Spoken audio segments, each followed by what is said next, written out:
El tema 1 lo vamos a dedicar al estudio del equilibrio del sólido deformable.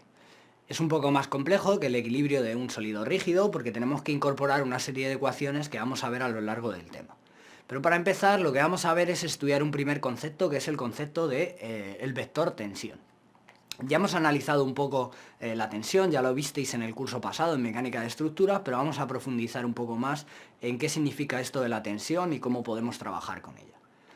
Bueno, en esta imagen lo que veis es el equilibrio de un sólido rígido. Tenemos un sólido sobre el cual están actuando una serie de fuerzas exteriores y planteamos que para que estuviese en equilibrio tendríamos que hacer que la sumatoria de fuerza fuese igual a 0 y sumatoria de momentos igual a 0. En un sistema cartesiano pues tendríamos tres ecuaciones para la fuerza en las tres direcciones, x y z, y pues igual tres ecuaciones para los momentos alrededor de esos tres mismos ejes.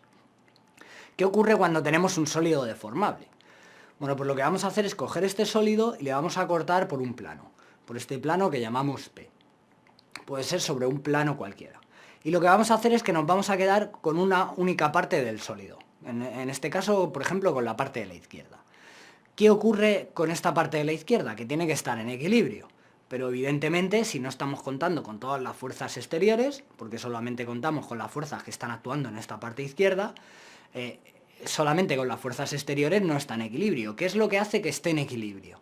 Bueno, pues tenemos que incorporar las tensiones. Las tensiones van a ser esas fuerzas que están actuando sobre el sólido de la izquierda, actúan la parte de la derecha, y sobre la parte de la derecha tendríamos unas fuerzas iguales pero de sentido contrario, que sería el efecto que tiene la parte izquierda sobre la parte derecha.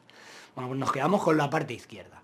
Lo que vamos a ver es que en cada punto de este plano actuaría una distribución de fuerza por unidad de superficie, que serían el efecto que tiene la parte derecha sobre esta parte izquierda. Y esas fuerzas por unidad de superficie, junto con las fuerzas exteriores, van a hacer que estén en equilibrio.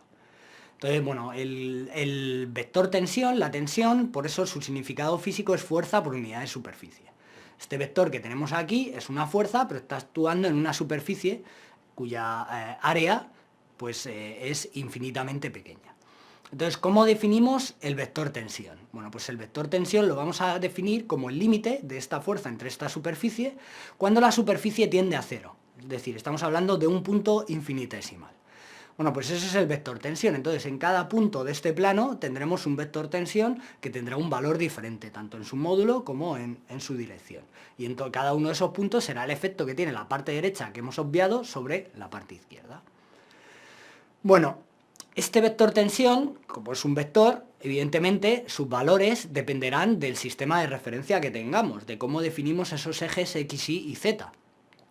Pero ese vector tensión va a tener unas componentes que llamamos intrínsecas, que no dependen del sistema de referencia. ¿Cuáles son esas componentes? Pues una de ellas es la componente normal, la tensión normal, que sería la proyección del vector tensión sobre la dirección normal al plano.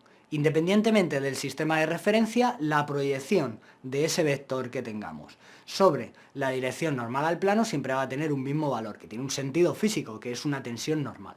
Puede ser de tracción o puede ser de compresión.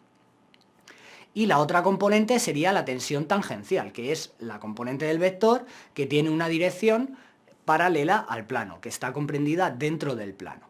Y su significado físico es una tensión tangencial, que ya vimos un poco de ello en el curso pasado en mecánica de estructuras.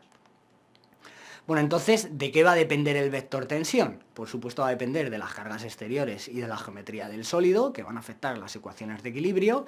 También va a depender del punto del sólido en el que estemos, y también va a depender del plano de corte.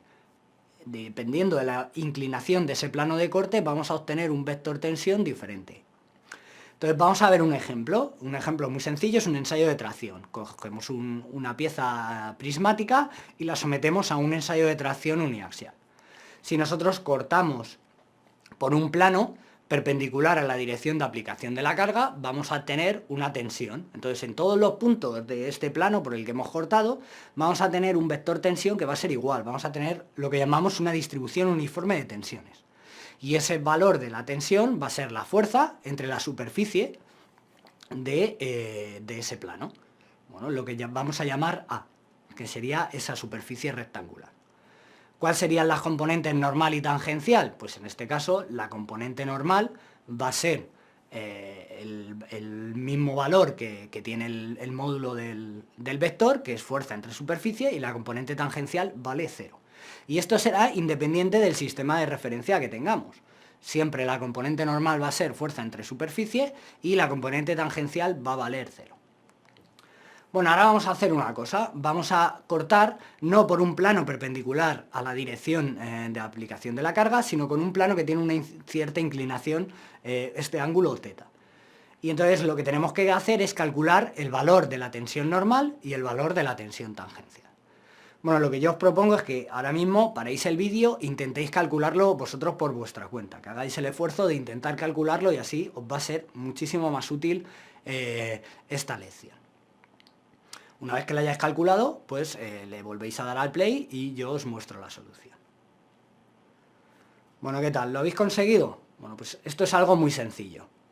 Si cortamos por un plano con una cierta inclinación, lo que va a ocurrir ahora es que sigue teniendo que estar en equilibrio con la fuerza.